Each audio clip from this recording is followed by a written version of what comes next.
Duffy. The GLC will not allow us to do Mickey Spillane as our set book. It's a bit more lively than bleeding Romeo and Juliet, isn't it? Livelier? Well, let me tell you something. Romeo and Juliet, if you really look at it, is a bit more sexy than his hot eyes seared through her flimsy dress. All right. Romeo and Juliet is generally accepted to be one of the most beautiful love stories ever written. Knickers.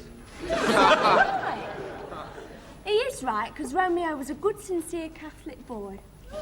Yes, that's right, Maureen. And Abbott's got him down as that geezer what was handy with his blade.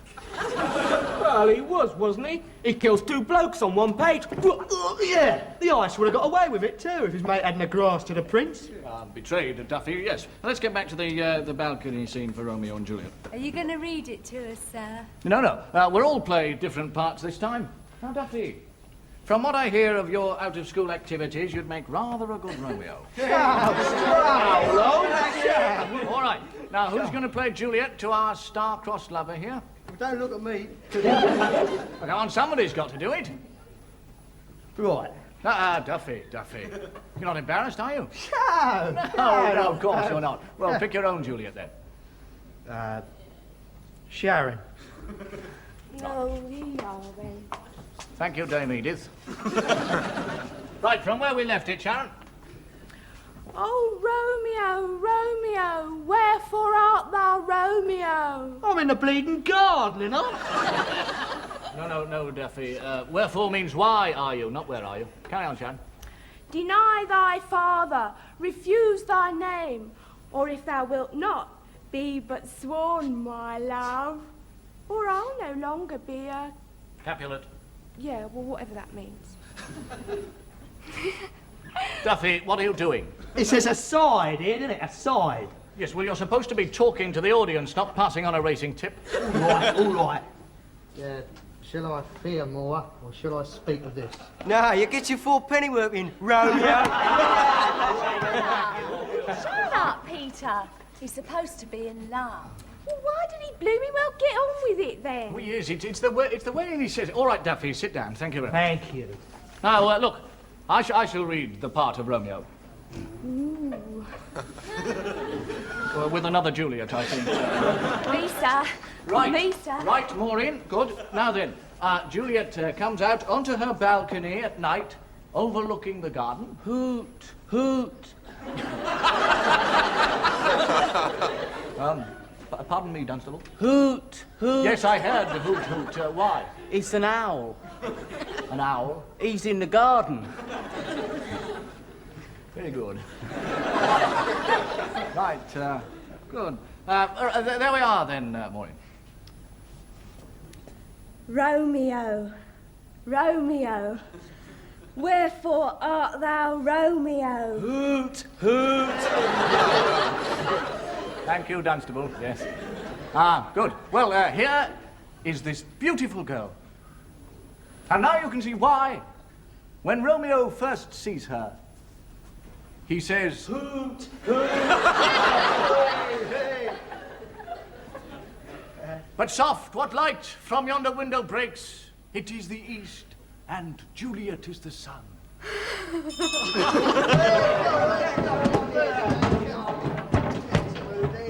I don't know whether any of you have noticed, but the school bell's gone.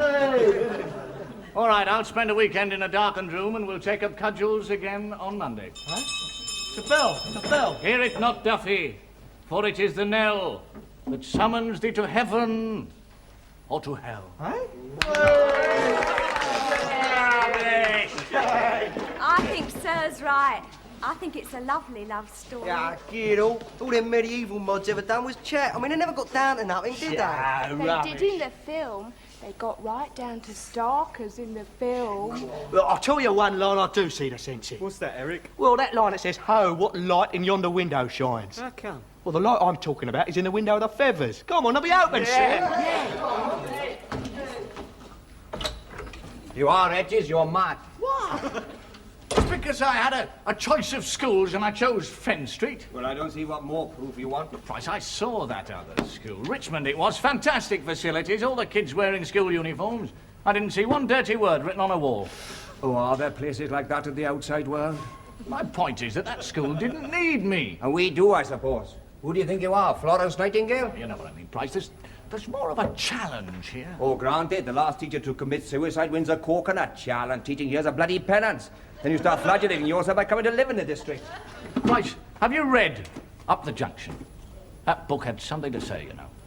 Oh, I only saw Susie Kendall in the film, and oh, she didn't have to say a word. What are you on about? It's just that I think I'll be able to understand these kids if I know more about their background. There's no better way of doing that than coming to live in the district. I know it's a bit rough, but it's vital. It's alive. Alive? It's bloody infested.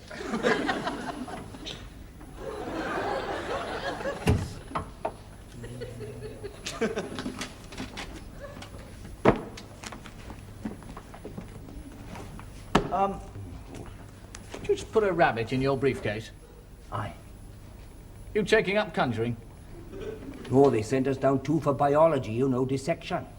Oh, I see. And you're taking it home to do some work on it in preparation for a class on Monday? No, I'm having it for supper. And I'll go up the road for a few. No, I tell a lie, several. And by closing time, all the horrors of Fence Street will have disappeared in a beautiful alcoholic haze. What do you do over the weekend? Sticking pins in yourself? Oh, I've got to give that the whips a miss, actually. No, I've got to move some furniture in. I booked a van for 9 o'clock in the morning. Oh, God, all this, and he gets up early on the Saturday mornings. Look, what happened to Smithy? He went to the loo about 20 minutes ago. Well, he's probably fallen asleep in there. He falls asleep everywhere else. Ah, talk of the devil. Oh, God, look, Lawrence of Arabia. Just popped my head in to say good night. Meeting at Victoria Coach Station this evening, and then off to the Chilterns for the weekend. I don't see how you're going to referee the school football match tomorrow, Smithy. They'll never hear you whistle from there. Oh, no. Someone's standing in. It's all arranged. Thank you. You've got here then. Yes, the other way round. You've taken the wife with you? Oh, well, of course. Oh, Madge and I are great hill and heather people, you know. We didn't take it up till we were in our 50s, but I've been rambling ever since. We've noticed. Marvellous. Comes in like Lawrence of Arabia and goes out looking like the hunchback of Notre Dame. Ta-da, Smithy! Dim, dim, dim. Come!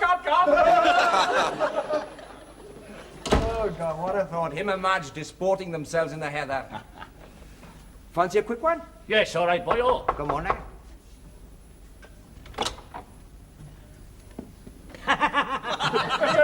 You didn't expect to see me down there, did you? Enter our headmaster. No, we didn't, sir. No, my point exactly, or rather Pavlov's. You see, you heard the knock, and you naturally looked towards where a normal person's head would be. Yes, it is fun, isn't it? Science is fun, isn't it? Price, you're a scientist. Why don't you try this one? No thanks, headmaster. Oh, well, joke over, I suppose. Oh, Hedges, I wonder, could you spare me a moment? Oh, well, as a matter of fact, sir, I was just... Oh, well, it was about your career, though. Oh, would you like to go on ahead, Price? No, it's all right. Don't wait for me. Right. Hello, Hedges. Now, how long have you been the lusty infant of our little family? Well, this is the end of my second week, sir. In that case, great strides, Hedges, great strides. Oh, well, thank you very much, sir. Now, be frank, do you feel ready to extend the area of your responsibilities? Yes, I think I do, sir. So do I. There. So whistle. Yes, football match, school tomorrow, Monday morning, 9:30, on the common. Well done, Hedges. You're referee. Good night. Here you are. Join the bunny club.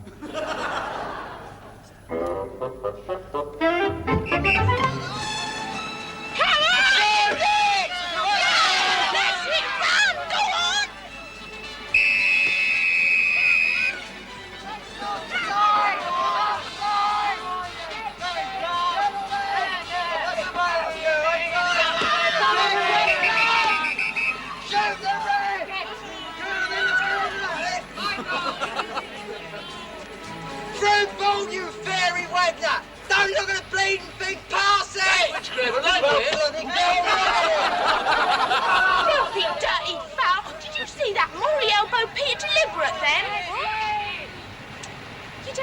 it's all about, do you? No, not really. Do you know why you come up here? Well, you don't usually. Why today? Over here! Come on! Hello, Maureen. Hello, sir. Right, that is it. I wonder why you wore your bunny. Well, what if it is? Nothing. Hey, look out! Oh! Got a bleeding time ball. Ben street ball. All right, Clement, I saw that. I saw a handball. You can't get away with it. Really, we're having a line. It's out of play. Oh, Go. Well, come on, Wagner. Move. Come, get the ball. Oh, hasn't he got lovely legs, eh? Bit white. Well, I don't like them hairy. I thought you had a thing about him, the way you always blush when he talks to you in class. Oh, I don't, do I, Sean? I've changed colour my pan stick, won't I? It's quite nice, but I don't really see him physically. That's not all of it, is it? I mean, other qualities. They're important in a man. Yeah, they would be for you more. I see that. Another unlucky 5-0 thrashing. That third one was offside. I'm going to jack this in, I really am. How can you play 4-3-3 with 2 full formers and Daisy Wagner in a team? That's why I don't play, innit? Told you before. You want to play my brother Motty's Sunday team with me, Fishers. And they're the glass-eyed people.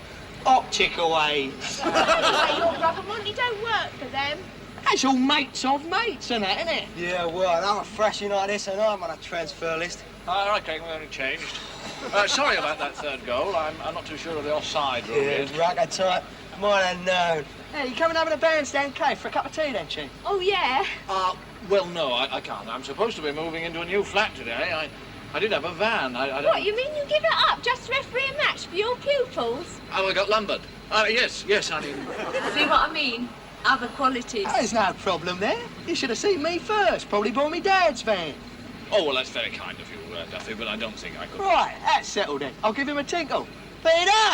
Knock the Bandstand Cave on the head. We'll pick my dad up down the feathers.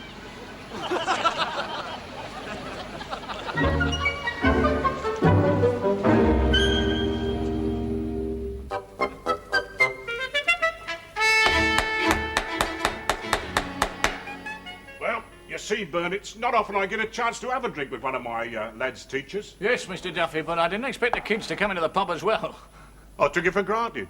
Took it for granted, you take it for granted. Usual thing round here. Is it? Look, you teach a kid the whys and wherefores of drinking. Now, that's better than them sloping off on their own and making a fool of themselves on half a shandy. Oh, yes. But Sharon was drinking vodka and lime. Oh, she's a girl, ain't she? Yes. Look, it's not that I want to appear narrow-minded, Mr. Duffy. But a teacher buying a round of drinks for his class is just a bit unusual. Well, I put that down as a mark to you, Bern. You see, I think a lot of teachers think they're better than what we are. Well, I mean, they probably are. But it's them thinking that they are that gets up my nose, if you catch my drift. Now, whereas you come across as just an ordinary bloke. Oh, I am. I'm ever so ordinary. What am I supposed to say, Bern? Yes, well, meeting people, parents like you, is going to help me find out what makes these kids tick. Yeah, well, if you do find out, let us know, won't you? Well, look, I better be off. I keep the wife waiting for me dinner, and bang goes me Saturday night cocoa. Cocoa? Look, I'm very grateful for your help, Bert. Where did the kids go? Well, they went off and you was in the other room, going over the chart, I think. Oh, I see. Oh, yeah. By the way, do you smoke? Well, yes, I do, as a matter of fact. Oh. Here. Drop that. Say nothing. Oh, no, I couldn't. Oh, look, it's all right. They fell off the back of a lorry. Cheers, Bern. Oh, cheers, Bert. Here, don't forget, snooker Monday, I'll pick you up from school. Right.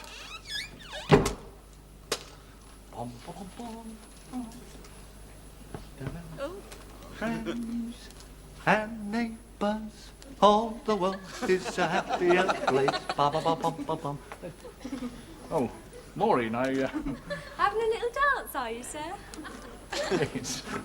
yes, I was having a little, yes. I thought you'd gone. I just washed the tea things for you. Oh, well, that's very sweet of you, Maureen. Well, bye-bye then.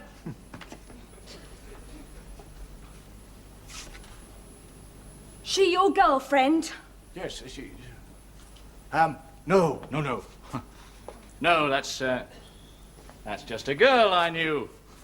But you don't know her now. No, I don't know her now. Good.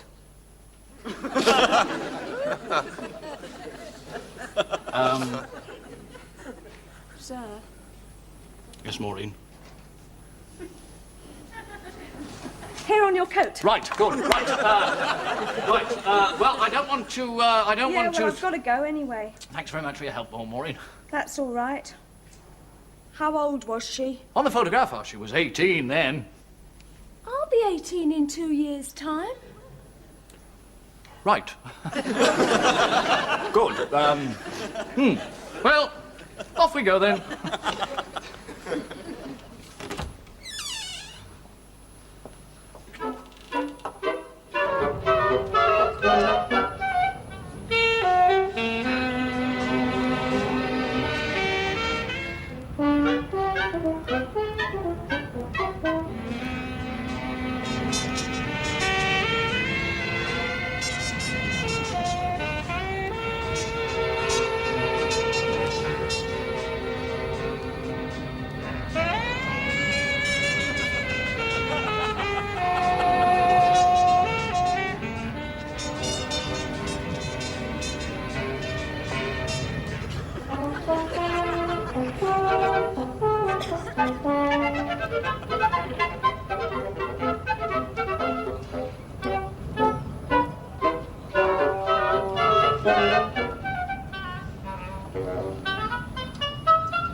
Mind you, I'm not saying that the girl didn't have a perfectly legitimate reason for being in his flat alone. Yes, but you and I weren't born yesterday, Mrs. Pierce.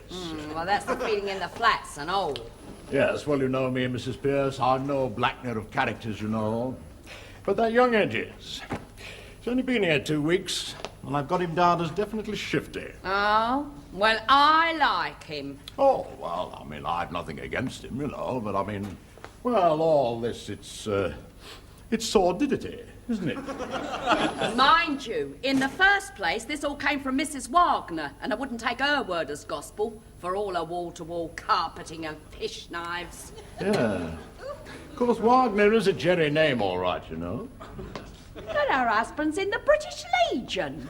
And it's a well-known fact, you know, Mrs. Pierce, that the Germans are a truthful people. Oh, yes. Here, you're not thinking of making trouble for young Mr. Edges, are you? Because I wouldn't have told you if I thought that. Mrs. Pierce, as an administrative executive, I do not trade willy-nilly in idle gossip. Mr. Potter, as a chamois leather executive, neither do I. And I am knocking off. Oh, righto. Well, off you go, then. Good morning, Mrs. Armitage. Pierce. Early bird catches the worm, eh? Oh. Good morning, Potter. Early bird catches the worm, eh? Oh, very witty, that one, sir. Very witty, sir.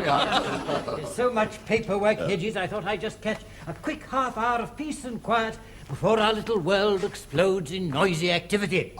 Yes, indeed, sir. Yes, indeed, sir. But promise me, Headmaster, one thing. Promise me you won't overdo it, sir.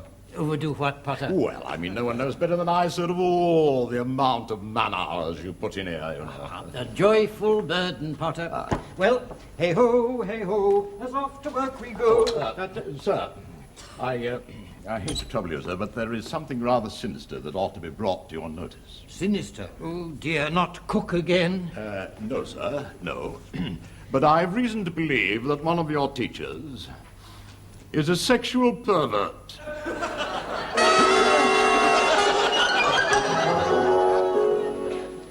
When most I wink, then do my eyes best see.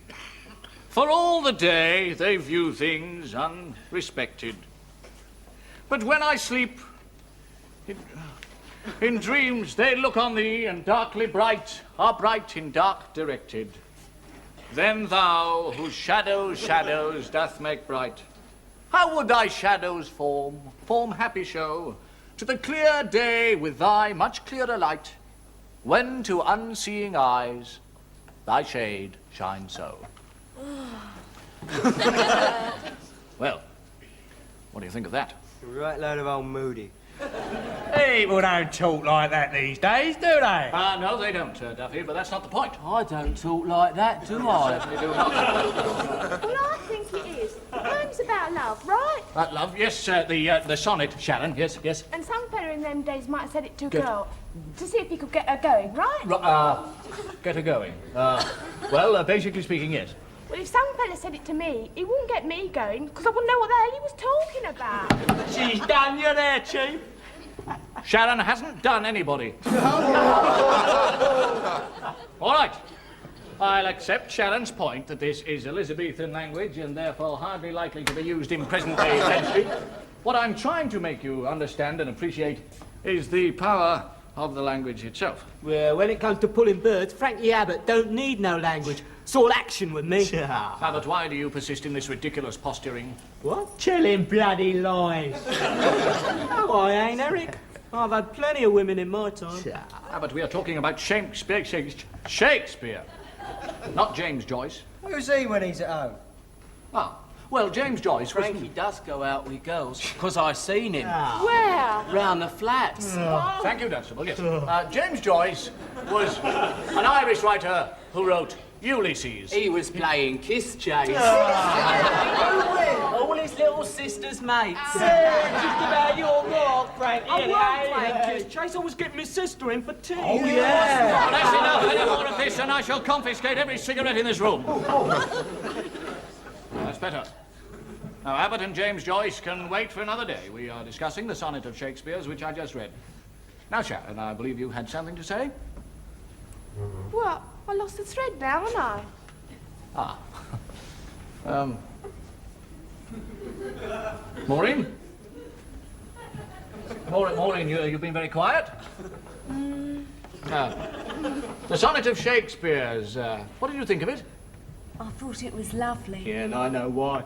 Shut up, you. Abbott, now tell me, Maureen, why in particular did you like the sonnet? Because you've got such a lovely reading voice. That's not really what I meant. I know what she means, though. Shut up, big mouth. Maureen. Well.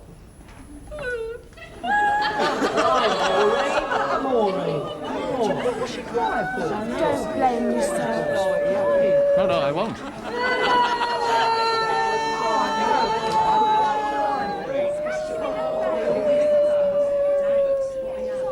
Exactly.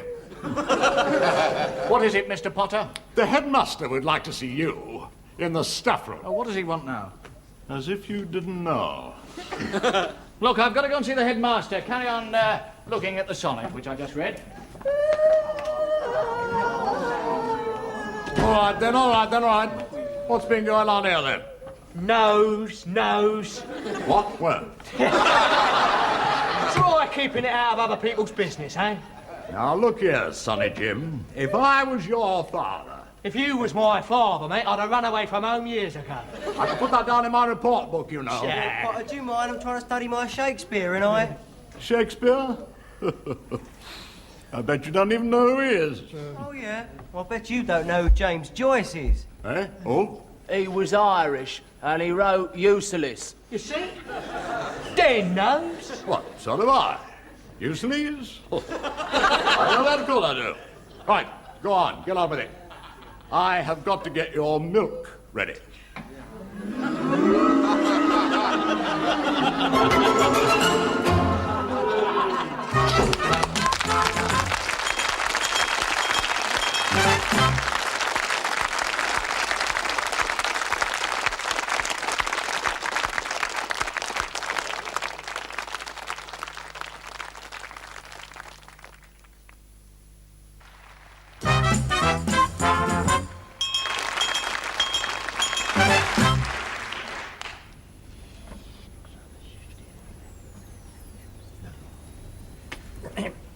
Well, Hedges, on Friday I said great strides, didn't I? Yes, you did, sir, twice. Yes, well, you know what I'm saying today, Hedges? Not yet, sir, no. I'm saying, oh dear, oh dear. Oh, you mean Saturday, sir? Ah, there's merit in a clean breast, Doris. Well, it was only a game, sir. A game? Was there or was there not a young girl present? Oh, yes, sir, there were two. Two? Well, they were only watching. Watching? Yes, well, I wasn't quite sure of the rules, sir. Well, look, I'm sure I can do much better when I get the hang of it. You can't win them all, sir. What is he talking about, Doris? The school football match, I believe, Headmaster. Oh, I see. He's lost the thread again. Hedges, you've lost the thread again. Oh, have I, sir? Yes. Now, I am going to be succinct. You are... Oh, I say, that's a nice tie. Where did you get it from? You are a young man. And young men, quite naturally, have sexual urges. Right? Well, yes, I Now, Hedges, do you suffer from S urges? No, I quite enjoy them, as a matter of fact. Hedges, are you sure that you are revealing both ends of your spectrum? Are you accusing me of being a homosexual, sir? Sit down and listen to the headmaster. Yes, but he just Unruffle your feathers, young man. Unruffle your feathers. Sit down. Now, nobody is accusing you of anything, and I shall pass no judgment until I have all the evidence in my possession. Evidence? What evidence? The situation is delicate, yes, razor sharp, one might say. But I want you to know, Hedges, that I never did approve of the methods of Senator Robert McCarthy. Doris, facts, all that you can get. Oh, Hedges, Hedges. He's cracked up. He's lost his marbles. Dare you? Never let the headmaster's somewhat abstract method of conversation blind you to the fact that he has a fine, agile, and sensitive mind. Well, maybe, but I haven't the foggiest idea what he's talking about. Was or was not Maureen Bullock alone in your flat on Saturday? No, all the kids were there. They were helping me to move. Oh, yes, she was there on her own, but only for about 5 minutes. Long enough. Long enough for what? And when she left, did you or did you not bid her an affectionate farewell? Yes, I waved to her. Is that what this is all about?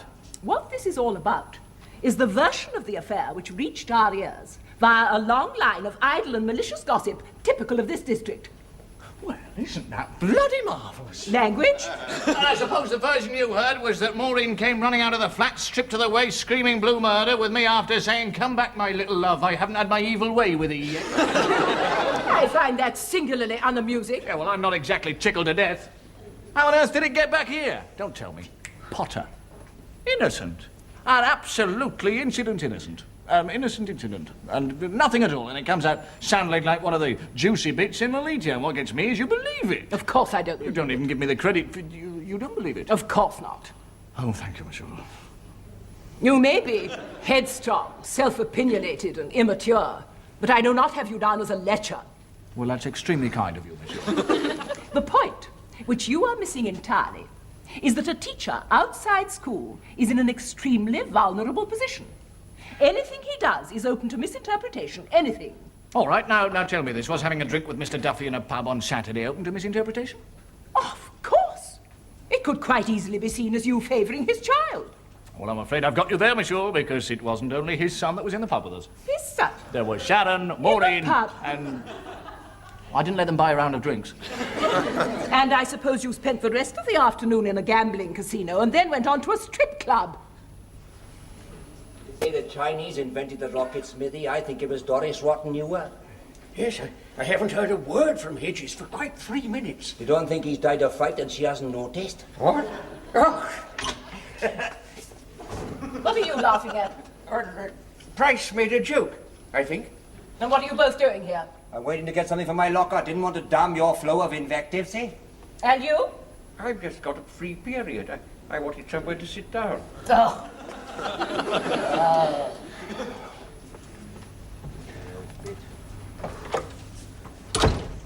Ah. Used the lighted matches under the fingernails, did she? Oh, she can be a bumptious old bitch when she wants to be. Still, she didn't frighten me. No, then why are you smoking 2 fags? Oh. Do you know what she said? Yes, we were listening. I tell you what's worse. What? She's bloody right. Well, what am I supposed to do outside school? Walk around with a paper bag over my head? Not a bad idea. Just don't get involved, old man. Teachers are somehow expected to be paragons of virtue. But I didn't do anything wrong. No, neither did I in 1952. Except perhaps care for a child more than the parents seem to. But it lost me my chance of ever being a headmaster. The first thing you've got to do is to remember to always keep at least 3 desks between you and Miss Maureen Bullock. It's obvious she fancied you something rotten. Schoolgirl crush, she... Do you know, I disgust myself sometimes. Why, do you fancy her as well? No, I've been thinking about how all this affects me. How does that young child feel? Can you manage to kneel down, Smithy? I think we've got a prayer meeting coming up. And her parents, yes, they must be terribly upset, that's it. If Doris Yule is so damn clever, why didn't she think of it? I just know that boy's going to do something rash. He's glowing with an inner light. Ah, the trouble is, one of these days he's set fire to his bloody self.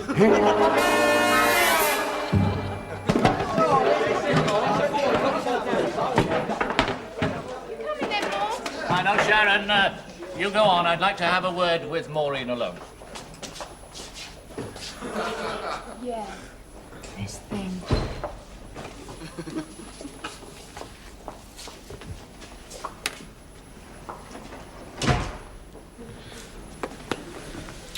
Now, Maureen, I suppose you've heard some of these silly rumours. Yes, sir. Yes, well, you and I know that they are completely groundless. But they're not really, are they? What do you mean, Maureen? I can't help having feelings. Women do. Yes, and I'm deeply touched, Maureen. I'm very touched. Only it's people thinking you're a dirty old man I hate.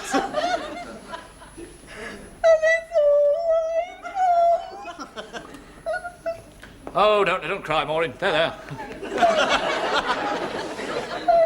Yes. Oh, Hanky. Sorry. Yes. There we are.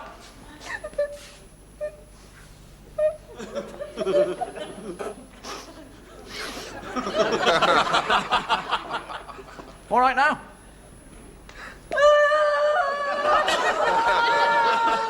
There, Maureen. There, don't cry. There. Dad! Mr. Bullock.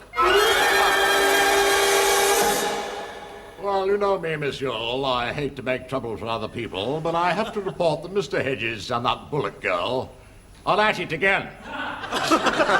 In one of my classrooms. At what? Well, it. Well, no, it. They were embracing brazenly. Oh, yes, and now it seems that the girl has really got something to worry about and all. Oh, that man. Exactly. He's filthy. I warn you, Potter. You'd better be right. Have no fear about that, monsieur. When it comes to filth, I can vouch for myself. One more word, and I'll put this right down the back of your throat. That's what I'll say, Mr. Hedges, if ever I find out who started this slander. Well, libelous, that's what it is. Well, I'm just grateful you agreed to come and see me, Mr. Bullock. At least we've sorted things out. It was very decent of you to ask me. Mr. Oh, Miss Yule, this is Maureen's father.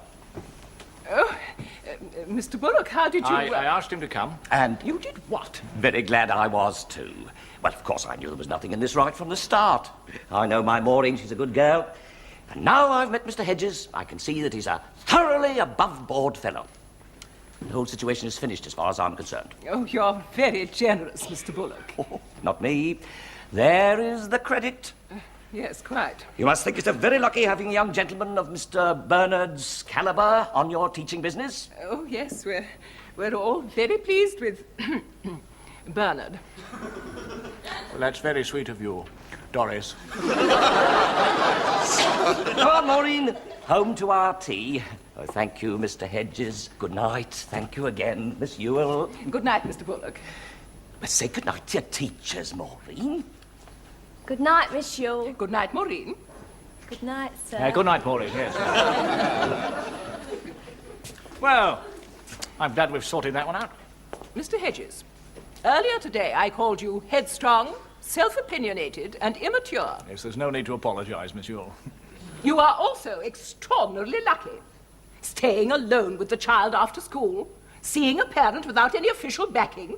He's a very reasonable man. And if he hadn't been, I might quite well have come in here to find you both brawling on the floor, don't you see? Yes, I suppose. I thought so. Potter! Hello. You need any assistance, Miss Ewell? No, no, no. Oh, well, I'm sure you'll agree that I did quite right to report what was going on between that young man and the girl. So that's it.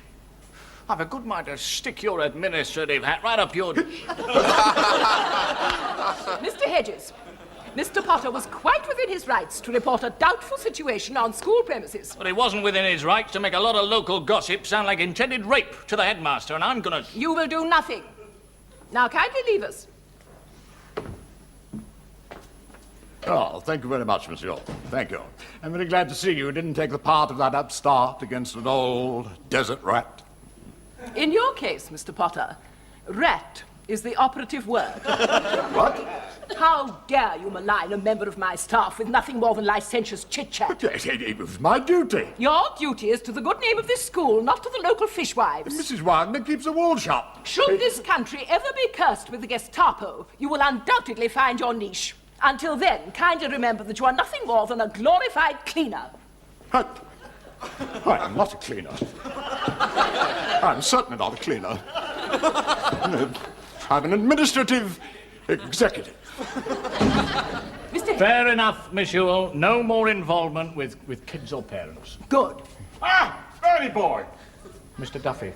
There you are. Come along then, my son. Got a table booked for 6, ain't I? So, it's dinner with a parent now, is it? No. Snooker. Fit then? Unavoidable. Nonsense. Oh, this lady one of your mates said, Bern. No, this is... Oh, well, this is Miss Ewell, the assistant headmaster. Oh, one of the knobs, eh? Well, I'm pleased to meet you, Mrs. Ewell. Oh, Mr. Duffy, always happy to meet a parent. Yeah, right then. Oh, here, by the way, love, do you smoke? No, not really. Oh, never mind, eh? Here, cop this lot. Say nothing. Oh, no, really, No, it's all right. Any mate of Bern's is a mate of mine. Well, come on, Bern.